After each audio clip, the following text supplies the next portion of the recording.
Hello everyone. आज हम लोग स्टार्ट करने चल रहे हैं CFT मेटल कार्बोनिल बॉन्ड और एप्लीकेशन ऑफ कॉम्प्लेक्स कंपाउंड का कहाँ का एप्लीकेशन होता है उसको हम लोग पढ़ेंगे।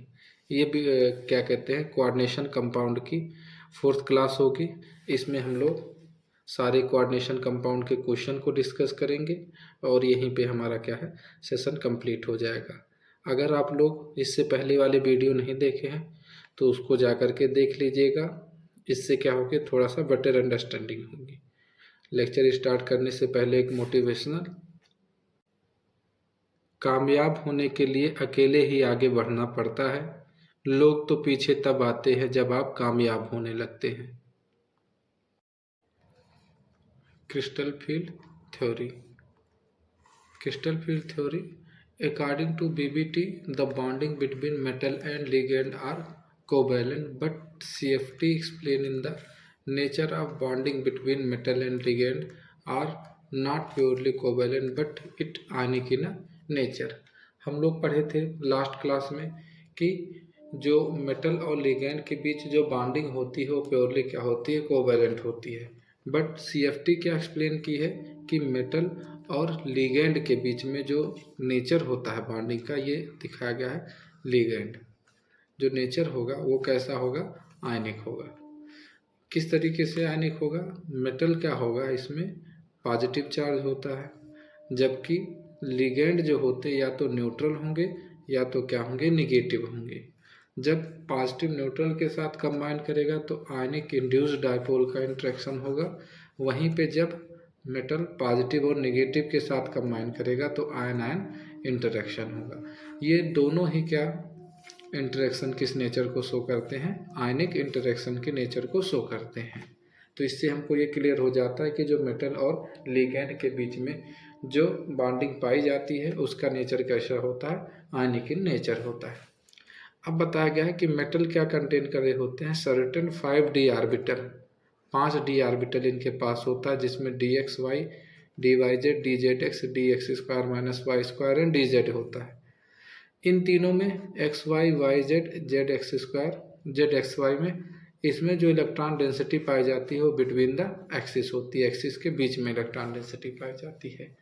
और जबकि यहीं पे क्या है, इसमें ये देखिए इलेक्ट्रॉन डेंसिटी जो है वो बिटवीन द एक्सिस होगी। और जो दो अलग हैं, जो dx² y² है और dz², इनमें जो इलेक्ट्रॉन डेंसिटी पाई जाती है ये ऑन द एक्सिस पाई जाती है। अब अगला पॉइंट क्या बताया गया है कि जब एटम आइसोलेटेड रहते हैं, जब सेंट्रल मेटल जो रहेंगे लिगैंड के साथ नहीं बाइंड रहेंगे, उस समय इनके पास डीजनरेट ऑर्बिटल होता है 5। डीजनरेट का मतलब उनकी सबकी एनर्जी क्या होती है, जब सारे ऑर्बिटल की एनर्जी सेम होती है तो उनको हम लोग क्या कहते हैं, डीजनरेट ऑर्बिटल। लेकिन जैसे ही लिगैंड उनके सराउंडिंग में क्या करता है, आता है, या हम कह देते हैं कि जब लिगैंड और मेटल का इंटरेक्शन होता है उस समय जो उनकी सिमेट्रिसिटी होती है वो क्या होती है, डिस्टर्ब हो जाती है और डी ऑर्बिटल क्या होते हैं, स्प्लिट हो जाते हैं। इसी स्प्लिटिंग को हम लोग क्या कहते हैं, क्रिस्टल फील्ड स्प्लिटिंग कहते हैं। और इस थ्योरी को हम लोग क्या कहते हैं, क्रिस्टल फील्ड थ्योरी के नाम से जानते हैं। अब बताया गया है इन ऑक्टाहाइड्रल में जो dx² माइनस y² और जो dz ऑर्बिटल होते हैं ये अलोंग द एक्सिस होते हैं। जब लिगैंड आएगा एक्सिस में तो इनमें रिपल्सन ज़्यादा होता है, जिसकी वजह से एनर्जी राइज हो जाती है। और जो तीन रेस्ट हैं इनकी एनर्जी क्या होती है, लोअर हो जाती है। ठीक, इस प्रकार की स्प्लिटिंग जो होती है ऑक्टाहाइड्रल में पाई जाती है। अब बताया गया है कि इसमें जो दो डी ऑर्बिटल स्प्लिट करते हैं वो दो सेट में होते हैं। एक होता है T2g सेट होता है और दूसरा सेट हमारे पास क्या होता है, डबल डीजनरेट का EG सेट होगा। और इन ऑर्बिटल के बीच में जो एनर्जी का जो डिफरेंस पाया जाता है उसी को हम लोग बोलते हैं क्रिस्टल फील्ड स्प्लिटिंग एनर्जी बोलते हैं। उसको हम लोग क्या कहते हैं, क्रिस्टल फील्ड स्प्लिटिंग एनर्जी के नाम से जानते हैं। अब आ जाएंगे अगला पॉइंट क्या है कि किस तरीके से इनका इंटरेक्शन होगा और मॉलिक्यूल किस तरीके से, मॉलिक्यूल क्या, लिगैंड किस तरीके से मेटल के साथ कंबाइन होते हैं। इस प्रोफाइल में यह दिखाया गया कि मेटल है, लिगैंड रेड कलर से दिखाया गया कि उनके संपर्क में जब मेटल के संपर्क में आते हैं तो उनके ऑर्बिटल को क्या करते हैं, डीजनरेट जो रहता है उसको क्या करते हैं, स्प्लिट कर देते हैं और इस तरीके से इनका अरेंजमेंट हो जाता है ऑक्टाहेड्रल कॉम्प्लेक्स में। तो यहाँ हम लोगों ने पहले चित्र में क्या देखा, फिगर में ऑक्टाहेड्रल की स्प्लिटिंग को देखा है। इधर क्या बताया गया है कि जो डी ऑर्बिटल हैं ये 5D जनरेट हैं। जैसे ही इसके इन्फ्लुएंस में आएंगे लिगेंड के, इनके ऑर्बिट क्या होंगे, 2 सेट में टूट जाएंगे, ट्रिपल जनरेट और डबल जनरेट। ये ईजी सेट बोला जाता है इसको, T2G। जी यहाँ जी रेट है जो एक टाइप की स्पेशल टाइप की सिमेट्री को रिप्रेजेंटेशन करता है।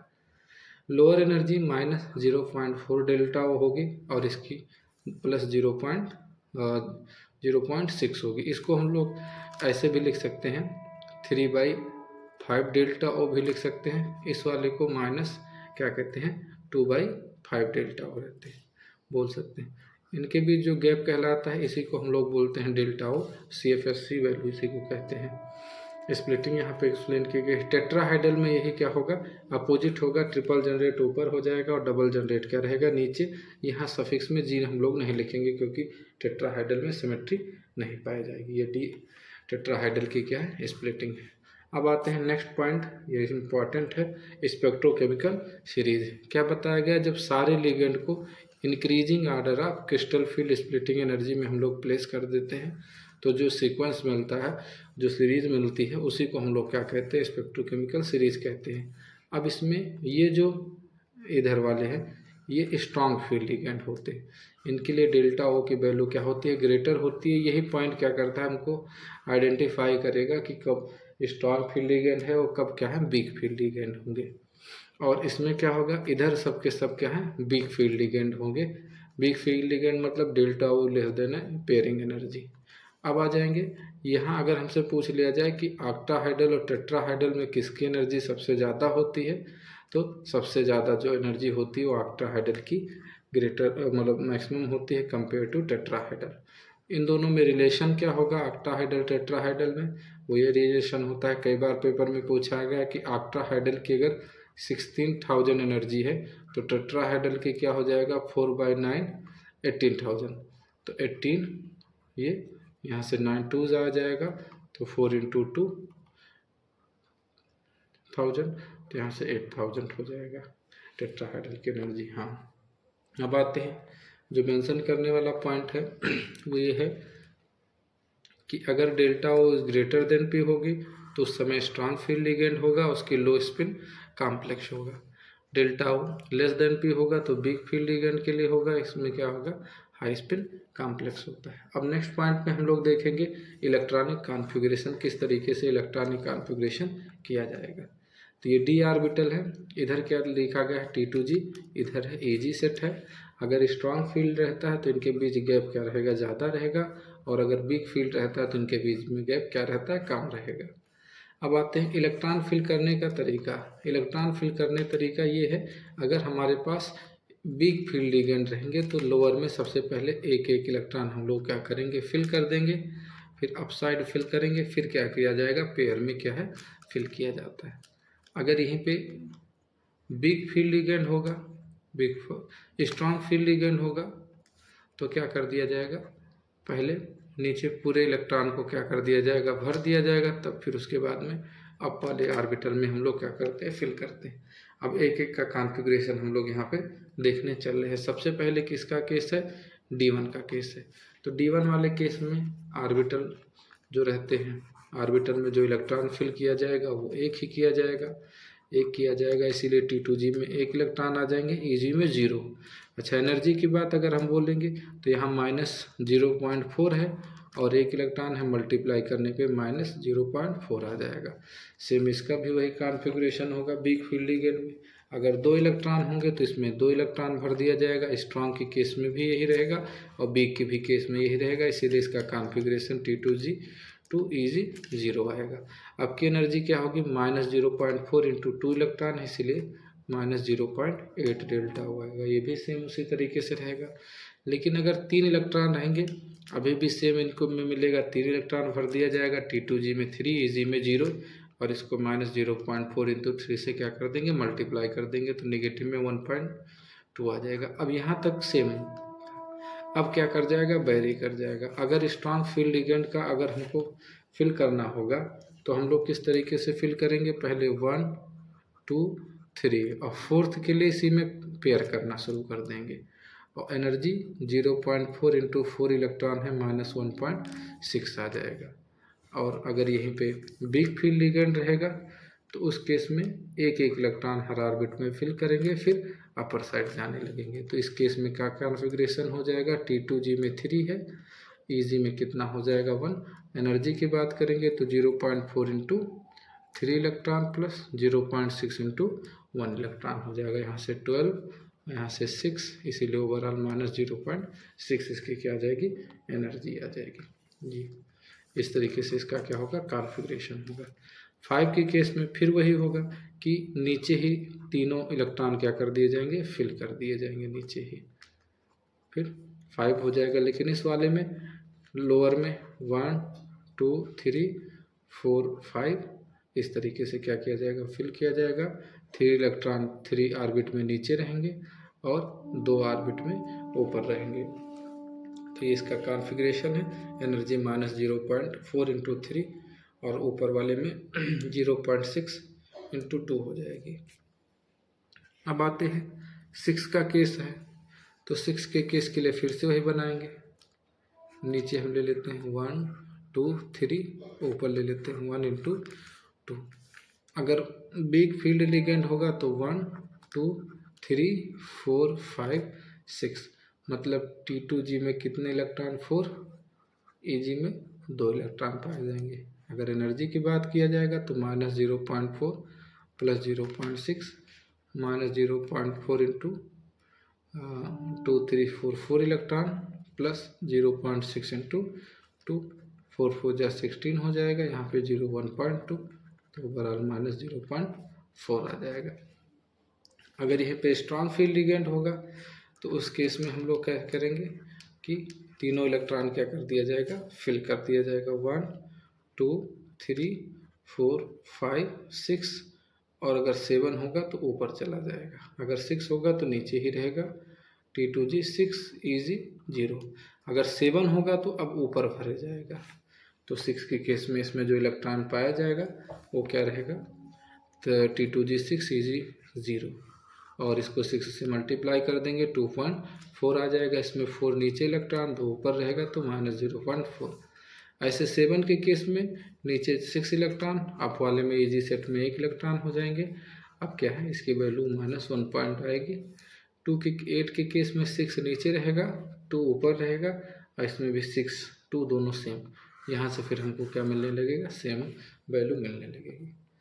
अब आते हैं, ये मोस्ट इम्पॉर्टेंट पॉइंट है कि कई बार पेपर में पूछा गया है कि low spin tetrahedral complex are readily absorb, बहुत कम पाए जाते हैं। क्यों कम पाए जाते हैं, क्योंकि इनकी CFSC वैल्यू क्या होती है, बहुत कम होती है।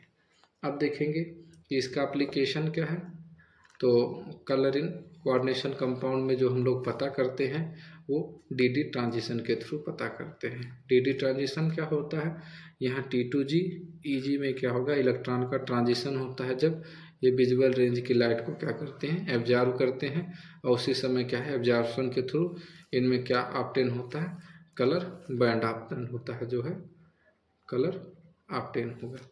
अब ट्रांजिशन कैसे होता है, जैसे सपोज कर लेते हैं 3 इलेक्ट्रॉन है, T2G 3, EG 0 है, एनर्जी यहाँ पे क्या है, h मिली, तो इलेक्ट्रॉन एक ऊपर चले गए, तो इसका कॉन्फ़िगरेशन T2G EG 1 हो जाएगा। अब आते हैं कॉम्प्लीमेंट्री कलर क्या कहलाता है। कॉम्प्लीमेंट्री कलर यही बताता है कि एक हमारे पास यहाँ रिंग सिस्टम है, इसमें साथ जितने भी कलर होते हैं उसको लिख देते हैं। सिर्फ इंडिगो क्या रहता है, एब्सेंट रहता है। अगर कोई भी कंपाउंड रेड कलर के ऑब्जर्व करेगा तो ग्रीन कलर का दिखेगा, और अगर वायलेट ऑब्जर्व करेगा तो किस कलर का दिखेगा, येलो दिखेगा। इसी को हम लोग कॉम्प्लीमेंट्री कलर कहते हैं। फिर अगला पॉइंट बताएगा, अगर किसी का इलेक्ट्रॉन D0 D10 है तो वो कलर नहीं शो करता, वो किस नेचर का होता है, कलरलेस होगा, कलरलेस होगा। और क्यों स्पेक्ट्रा शो नहीं करेगा, क्योंकि D10 में पूरे इलेक्ट्रॉन फिल रहेंगे तो ट्रांजिशन होगा नहीं, D0 वाले में इलेक्ट्रॉन होगा ही नहीं, तब भी ट्रांजिशन नहीं होगा। लेकिन इन किसी किसी केस में क्या होता है, कलर शो करते हैं कंपाउंड, और वो केस क्या है, जैसे परमैग्नेट है, डाइक्रोमेट है, इसमें D0 का केस है, D0 का केस है, बट ये पर्पल कलर का दिखता है, ये ऑरेंज कलर का दिखता है। ऐसा क्या रीजन होता है, इसको क्या बोलते हैं, कंडीशन को चार्ज ट्रांसफ़र स्पेक्ट्रा के नाम से जानते हैं। कि ये क्या होता है, चार्ज ट्रांसफर स्पेक्ट्रा होगा। ये दो टाइप का स्पेक्ट्रा होता है, metal to ligand, ligand to metal. जब हमारे पास क्या है, इलेक्ट्रॉन कम रहेंगे तो उस केस में लिगेंड क्या करेगा, मेटल को इलेक्ट्रॉन देगा और वो कंपाउंड क्या करेगा, कलर की प्रॉपर्टी शो करेगा।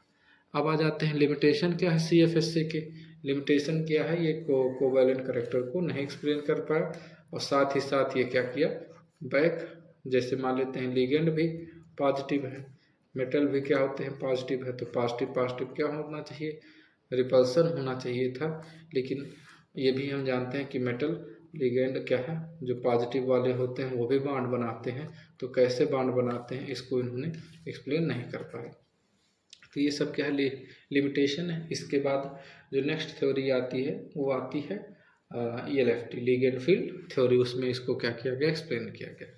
अब हम लोग देखते हैं bonding in a metal carbonyl. सबसे पहले हम लोग बात करेंगे कि मेटल और कार्बन के बीच में जो बॉन्ड बनता है, जो बॉन्ड बनेगा उस कंपाउंड को हम लोग क्या कहते हैं, आर्गोनो मेटालिक कंपाउंड कहते हैं। मतलब जिसमें मेटल कार्बन बॉन्ड प्रेजेंट होता है, इस टाइप कंपाउंड को हम लोग क्या कहते हैं, आर्गोनो मेटालिक कहते हैं। ठीक, तो इसमें क्या होता है, बोथ सिग्मा पाई बॉन्ड दोनों इन्वॉल्व होगा। इनकी जो बॉन्डिंग है वो हम लोग एक्सप्लेन करने चल रहे हैं कि किस तरीके से होगा। तो कार्बोनिल का मतलब होता है CO लिगेंड, इसमें क्या होगा, ट्रिपल बॉन्ड पाया जाएगा, और इसके पास क्या होगा, एक लोन पेयर होगा, और यहाँ पे पाई वैकेंट ऑर्बिटल होता है। तो इसमें जो बॉन्डिंग पाई जाती है, फर्स्ट स्टेप में लिगेंड क्या करता है, कार्बन मेटल के एम्प्टी ऑर्बिटल में लोन पेयर देता है, और सिग्मा बॉन्ड क्या करता है, फॉर्मेशन करेगा। ये हो गया लिगेंड टू मेटल बॉन्डिंग। वो आपस में क्या करेगा, मेटल जो होता है इसके पास पाई इलेक्ट्रॉन होंगे, और ये क्या करेगा, कार्बन के एंटी ऑर्बिटल से क्या कर लेगा, पाई बॉन्ड कर लेगा। इसको हम लोग कैसे रिप्रेजेंट करते हैं, metal to ligand pi bonding. और ये इसकी क्या दिखाई गई है, ओवरलैपिंग पिक्चर दिखाई गई है। तो दो तरीके से इसमें बॉन्डिंग पाई जाती है। अगर दोनों को हम लोग क्या करते हैं, मिक्स कर देते हैं, तो इस तरीके से कुछ इसका क्या है, डायग्राम बनता है। इस टाइप की बॉन्डिंग को हम लोग क्या कहते हैं, सिनर्जिक इफेक्ट कहते हैं। अब हम लोग देखने चल रहे हैं कि कोऑर्डिनेशन कंपाउंड का क्या क्या एप्लीकेशन है। मेडिकल केमिस्ट्री में जो प्लाटीन होता है उसका कहाँ यूज करते हैं, कैंसरस, और प्लाटीन में सिस प्लाटीन क्या किया जाता है, यूज किया जाएगा। EDTA का जब लेड पॉइजनिंग हो जाती है तो उस समय हम लोग EDTA का क्या करते हैं, EDTA से क्या करते हैं, उसको रिमूव करते हैं। इस प्रोसेस को क्या कहते हैं, चीलेटिंग थेरेपी या कॉम्प्लेक्सोमेट्री के नाम से जानते हैं। और सेम इसी तरीके से जब कॉपर या Fe क्या करता है, एक्सेस हो जाता है, तो उस समय हम लोग डी पेनिसिलामाइन और डी फेरोऑक्सीम से क्या करते हैं, ट्रीटमेंट करते हैं। इसमें क्या करता है, ये लिगेंड क्या करेगा, इस मेटल के साथ कॉम्प्लेक्स कंपाउंड बना देगा, और बॉडी से क्या हो जाएगा, बाद में रिमूव कर देगा। इसी तरीके से बायोलॉजिकल सिस्टम में जो हीमोग्लोबिन होता है, इसमें क्या है, पोरपायरिन रिंग एक लिगेंड का काम करेगा, और ये Fe के साथ कोऑर्डिनेशन कंपाउंड या कॉम्प्लेक्स कंपाउंड फॉर्म करेगा। सेम इसी तरीके से क्लोरोफिल जो होगा, उसमें जो पोरपायरिन रिंग होगी वो Mg मेटल के साथ कोऑर्डिनेट बॉन्ड बनाएगी। इसी तरीके से विटामिन B12 में जो होगा, इसका केमिकल नेम जो होता है साइनोकोबाल्मिन होता है। इसमें कोबाल्ट क्या रहता है, कॉम्प्लेक्स कंपाउंड फॉर्मेशन करता है। फोटोग्राफिक सोल्यूशन में जो फोटोग्राफी होती है उसको हम लोग किस सोल्यूशन में डिप करते हैं, उसके बाद सुखाते हैं, वो हाइपो सोल्यूशन होता है। इस कंडीशन में AgBr के साथ डिकम्पोज होके ये कॉम्प्लेक्स कंपाउंड क्या करता है, फॉर्मेशन करता है। कैटालिस्ट में हाइड्रोजनेशन में हम लोग यूज करते हैं। कौन से कैटालिस्ट को यूज किया जाता है, विल्किंसन कैटालिस्ट का किया जाता है। कभी कभी फार्मूला भी विल्किंसन कैटालिस्ट का पूछा गया है। तो ये कॉम्प्लेक्स कंपाउंड है। इसी तरीके से हार्डनिंग ऑफ वाटर को भी क्या करते हैं, आइडेंटिफाई करते हैं। हार्डनिंग ऑफ वाटर में कौन आर रिस्पॉन्सिबल होता है, कैल्शियम और magnesium are responsible for the hardening of water. इसको हम लोग EDTA से क्या करते हैं, ट्रीटमेंट करते हैं। ये हमारे पास क्या है, कॉम्प्लेक्सोमेट्री टाइट्रेशन के कैटेगरी में आएगा। फिर आते हैं मेट्रोलॉजी में भी इसका क्या किया जाता है, यूज किया जाता है। अब आते हैं कुछ क्वेश्चन, इससे हम लोग देखेंगे, और कुछ असाइनमेंट दिया गया उसको आप लोग क्या करिएगा, ट्राई करिएगा। जैसे पहला क्वेश्चन है, using CFT draw the energy level diagram and electronic configuration of central metal atom, और साथ साथ हमको क्या बताना, मैग्नेटिक मूवमेंट भी बताना। ये कंपाउंड है, कॉन्फ़िगरेशन इसका कर लिए, ऑक्सीडेशन निकाले तो Fa2+ है, यहाँ से 2 इलेक्ट्रॉन निकाल दिए तो D6 का हमारे पास केस बन गया। अब D6 में ये जो लिगेंड है वो क्या है, वीक फील्ड लिगेंड है, तो इसमें सबसे पहले 6 इलेक्ट्रॉन भर दिए और वीक फील्ड की लिगेंड की कैटेगरी में पहले 1 2 3 4 5 6 इस तरीके से कॉन्फ़िगरेशन करेंगे। T2G में 4 पाया जाएगा, Ag में कितना पाया जाएगा, 2 पाया जाएगा। अगर हमसे कह देता है कि एनर्जी बताओ, CFSE एनर्जी पूछेता तो -0.4, इसमें 4 इलेक्ट्रॉन है, 4 प्लस ऊपर क्या होगा 0.6 इंटू कितने इलेक्ट्रॉन है 2, तो -1.6 प्लस 1.2, यहाँ से -0.4 आएगा। बट ये पूछा नहीं है, पूछा है हमसे स्पिन मैग्नेटिक मूवमेंट। इसमें एम्पेयर इलेक्ट्रॉन 1 2 3 4 टोटल 4 है। अगर स्पिन मैग्नेटिक मूवमेंट पूछा जाएगा तो √n इंटू n+2 हो जाएगा, इसमें वैल्यू रखेंगे 4.9। इसी तरीके से D4 का भी एक क्वेश्चन दिया है वीक स्ट्रांग फील्ड के लिए और वीक फील्ड के लिए, तो इसको आप लोग ट्राई करिएगा और कमेंट बॉक्स में ज़रूर बताइएगा कि अगर जो क्वेश्चन नहीं आया होगा तो एक बार बता दीजिएगा, उसको हम लोग फिर से क्या करेंगे, डिस्कस कर लेंगे।